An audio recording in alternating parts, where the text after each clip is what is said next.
Et les gens seront très surpris de savoir que parmi les Etoun, il y a des clans Bamileke, hein, avec des noms presque identiques. Il y a un clan, par exemple, dans la zone de Monatélé qu'on appelle Mboura.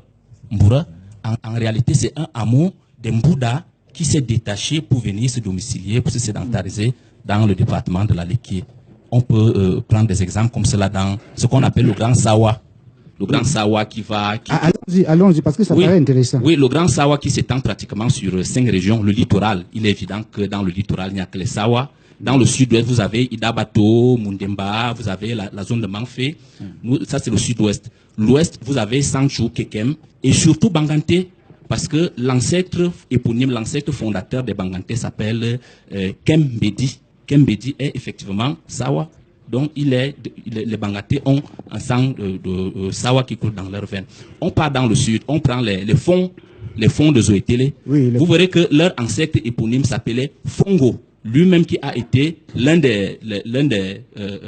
qui a eu pour descendant Pongo Songo.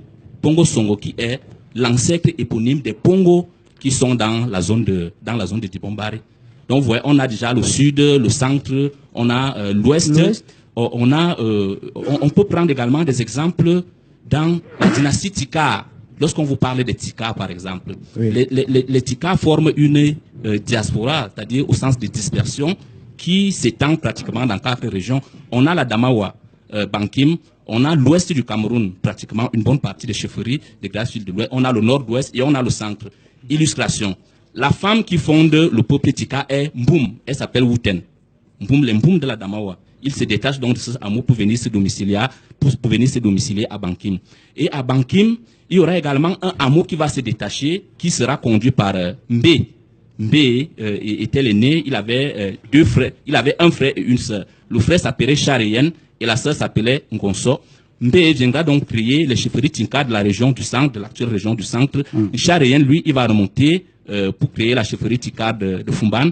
Et Ngonso va remonter vers le nord-ouest pour créer la chefferie Tika du nord-ouest. Là, vous parlez bien du Cameroun et des Camerounais. Nous parlons du Cameroun et c'est des choses qui sont documentées, archivées, qui peuvent se vérifier. On peut prendre dans le septentrion, dans le prolongement de ce que Alawad disait tout à l'heure.